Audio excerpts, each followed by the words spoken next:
There was one more loanee who's at Monza this season, and I think you probably will have struggled to sort of have watched very much of him at Monza because he hasn't played very much.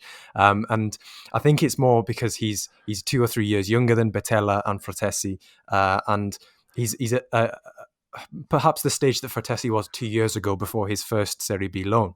But there's been intrigue in Lorenzo Pirlola, who is a centre back belonging to Inter, but he's been involved in the Italian under-21 setup, and I think there's a real potential focus here. There's, I mean, he was involved on the bench for Inter at the back end of last season, sort of in that June-July period when leagues resumed, and I think when I saw that he'd gone to Monza, I thought, okay, interesting. He's chosen. Well, he himself probably hadn't chosen Monza, but he's gone to Monza. There's the opportunity to play Serie B football, but the thing that I think has stood out to me is that for a player who has barely played this season, he's been in the news recently because apparently Inter are willing to use him as leverage in order to get Papu Gomez from Atalanta, who of course is having a bit of a tiff with Gasperini there.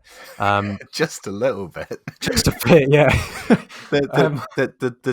I can't remember if it was Twitter or Instagram, but when I think it was Instagram. I know exactly what you're going to say. Putting out photos of himself going, look, I'm in the right place, mate. And it's really interesting because I remember reading an interview with Gomez that was in an Italian paper, and I put it through Google Translate. I can't remember who brought it to my attention. It may have been Tiago Estevao.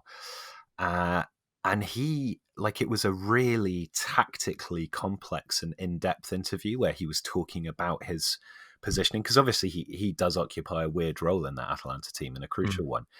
And I had never come across a footballer talking about their role and their position with that level of tactical complexity. It was absolutely fascinating. So for this to be the subject of their tiff is particularly interesting. Because I think Gomez does know what he's supposed to be doing. It's a weird one, but it's quite fun. Was that the same article where he said that he takes up positions that the referee occupies a lot of the time? It's exactly that one. Yeah, exactly. Yeah, because the referees are the spaces. Yeah, exactly. Essentially, that's what he was saying, which seems very simple, but until it's written down in front of you, you don't think, you're like, oh bloody hell, actually that makes a lot of sense, doesn't it? Yeah. But yeah, it was interesting that Pirola is clearly, at 18 years old, seen as expendable for Inter, but rated highly enough to be used as a potential bargaining chip in what would be a huge transfer. Yeah, it is. I mean, like you say, he's played 37 minutes in Serie B for Monza, which is not an awful lot to be able to judge him on.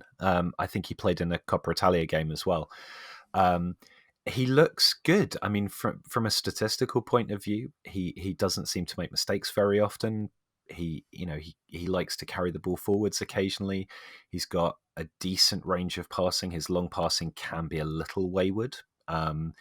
But he's clearly a defender who makes his actions, his interceptions, and stepping forwards and so on with an eye to transition, which is something that you always like to see. And from what little I've seen of him, he looks promising. I guess it's really hard when a player is that age to be able to make particularly good judgments about the kind of player that they would develop into, but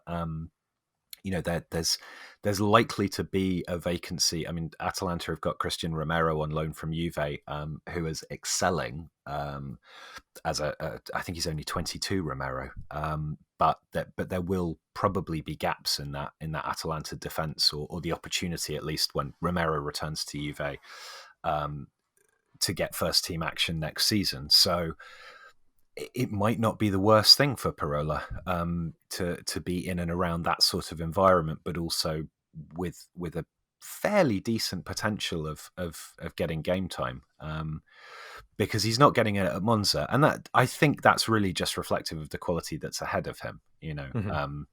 It's not necessarily because he doesn't have it. It is difficult to gauge with centre backs, like I say, because you want to watch a lot of a centre back before you really come to any decisions about them. Statistically, it's probably the hardest of all positions to make assessments on just based on numbers. And a lot of defending isn't about measurable actions. It's about where you are, your scanning, your positioning, your movements that block off a passing lane or prevent a run or cover a run. And those things aren't picked up in event data, certainly not publicly available event data. So I'd like to see more of him, but the little I have seen is, I guess, promising.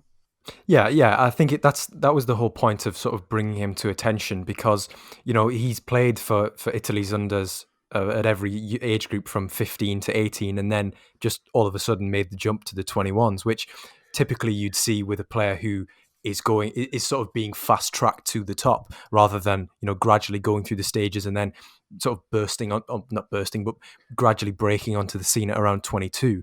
He's still 18. He's played around an hour's worth of league football in Italy's top two divisions, and yet is being discussed for a transfer to one of the clubs which is tactically very innovative and also on the up and competing in Europe. I just thought all sort of pieces together, it was an interesting sort of all-encompassing footballer that could be a name for the future, perhaps. But Pirola definitely interesting. Yeah, I think that's fair. I personally, as anybody who watches Tifo Sensible Transfers videos knows, I have a particular fondness for left-sided centre-backs. So he's somebody I'll be keeping an eye on. But I think if I were Atalanta, I would, obviously, depending on the money side of things as well, I wouldn't be averse to that deal, to be honest. Because I think you're getting somebody who, like you say, has the pedigree in a youth way, to show that there's been consistent faith in his ability as a development prospect from all of the youth level football that he's played, versus a albeit very exciting, creative attacking player, but who is in his early to mid 30s. Is he 34, Gomez? I can't remember exactly. Something like that. Is he 34? Goodness. I mean, I think he's quite old. I sometimes conflate him with Pablo Hernandez, because I always think that Hernandez is much younger, or at least in his early 30s. And then every time I look up on Transfermarkt, I'm like, oh God, he is 35. I checked that last week. He's 32. But that's a bit better than he'll be 33 in February. So, he's getting on a bit. And probably has, I don't know, maybe 2 seasons at the top level left.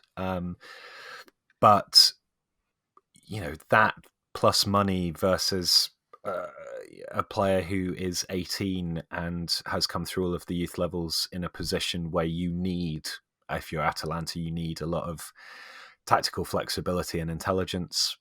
That's not a bad trade. Yeah, he was also being dubbed to be moved along with Sebastiano Esposito, who did all right last season in sort of the very brief cameos that he came on the pitch. I mean, he did come on against sort of the poorer teams in Serie A and maybe got a few goals. I think he scored his first from the penalty spot, actually, which you wouldn't have seen me doing at San Siro as an 18-year-old, put it that way. But yeah, it pricked my conscience. It pricked my interest, definitely. Yeah.